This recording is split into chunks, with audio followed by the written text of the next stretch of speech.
Μετά από μεταβίβαση, κύριοι συνάδελφοι, του ακινήτου, ομόφωνα, το ένατο θέμα, μετατροπή τάφου τριετίας οικογενειακό στο κημητήριο Μελισσίων, ο κύριος Δήμαρχος.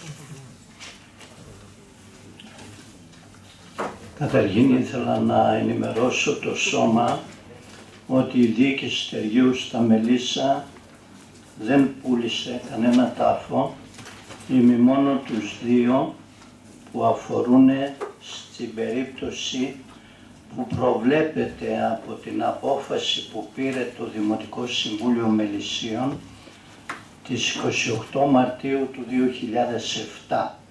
Σύμφωνα με αυτή την απόφαση, στο κημητήριο Μελισσίων δεν υπάρχει δυνατότητα μετατροφής τάφου τριετούς ταφής σε οικογενειακό.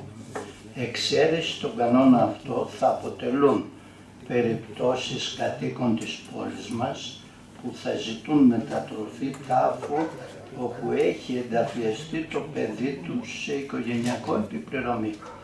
Κατόπιν τούτου, αγαπητοί μου, και με δεδομένο ότι το πλαίσιο των ήδη παρμένων αποφάσεων στα Μελίσσα μας δίνουν τη δυνατότητα, θα σας προτείνω τη μετατροπή του τάφου τριετίας όπου είναι ενταφιασμένος ο Φινίτσης Παναγιώτης σε οικογενειακό και την καταβολή του ποσού των 8.500 ευρώ από την κυρία Κουρελέα Ευαγγελία για την απόκτηση αυτού του τάφου. Ευχαριστώ. Ερωτήσεις, τοποθετήσεις. Ελάτε κύριε Γραφάκο. Τίποτα, απλά αυτή τη διάταξη την είχα βάλει εγώ προσωπικά στο προηγούμενο, την ελπίδα ότι δεν θα χρησιμοποιείται ποτέ. Δυστυχώς οι συνθήκες αυτές μας επιβάλλουν να την τηρήσουμε και να δώσουμε. Ο κύριος Μάκας. Έχουμε σαν παράταξη ζητήσει εδώ και καιρό να φέρετε μια κανονιστική για τα νοικοταφεία και για το κημητήριο εδώ στα Μελίσια και για τις Πεντέλες. Καλούμαστε να πάρουμε αποφάσεις με βάση ένα κανονισμό του Δήμου Μελισσίων του 2009, δεν ξέρω εγώ πότε. 7. Εμείς δεν συμμετέχουμε σε θέματα που αφορούν το κημητήριο. Και όπως το είδαμε κιόλας, απλά να πω ότι είναι υπερβολική η τιμή που ζητάτε. Ο κύριος Δήμαρχος. Εγώ θα ήθελα να απαντήσω σε αυτό που λέει ο κ. Τζουμάκας ως εξής. Το κημητήριο Μελισσίων είχε μια λειτουργικότητα η οποία έχει οδηγήσει ένα υπάλληλο στη δυσχερή θέση να είναι εκτός υπηρεσίας αφού φέρεται σύμφωνα με την ΕΔΕ που έγινε να έχει επεξαιρεθεί ένα πολύ μεγάλο ποσό. Ένα είναι αυτό.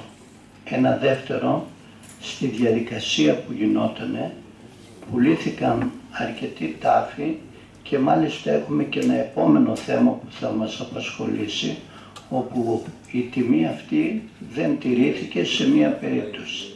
Καταλαβαίνετε λοιπόν ότι το πρώτο που είχε ανάγκη ο Δήμος είναι να μπει πρώτα μια τάξη με δεδομένο ότι μία κυρία Θηρέου, είναι αυτή που πρόσφατα διαχειρίζεται όλο το θέμα και εκτιμώ ότι πολύ σωστά το θέτεται. Είναι ανάγκη να προχωρήσουμε σε ένα κανονισμό που θα ρυθμίσει τα θέματα και στα 3 κημητήρια του Δήμου. Και ελπίζω ότι μέσα σε αυτή την πενταετία η διοίκησή μας θα το κατορθώσει. Ευχαριστώ. Εμείς ψηφίζουμε, κύριοι συνάδελφοι. Απέχετε από την ψηφοφορία. Απέχουν λοιπόν από την ψηφοφορία. Ξεκαθαρίσουμε κάτι. Ελάτε κύριε Θεοδωρίδη. Είπε και ο κ. Τζουμάκας. Δεν έχουμε καμία αντίρρηση να μετατραπεί ο συγκεκριμένος τάφος. Αντιλαμβανόμαστε και τον πόνο των γονιών και το καταλαβαίνουμε. Θεωρούμε ότι σωστά γίνεται η ενέργεια. Θεωρούμε ότι το νεκροταφείο από την ώρα που έχει νομιμοποιηθεί με τα προεδρικά διατάγματα δεν μπαίνουν ζητήματα. Από εκεί και πέρα νομίζω ότι το ανέπτυξε καλά ο κ. Τζουμάκας για να μην παρεξηγηθούμε στη διαδικασία. Δεν είμαστε αντίθετοι στο να πάρει τον. Αντιληφθήκαμε αυτή την τοποθέτηση.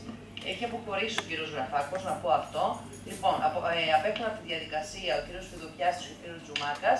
Ψηφίζουμε κατά πλειοψηφία, παρόν ο κύριος Κωνσταντάς.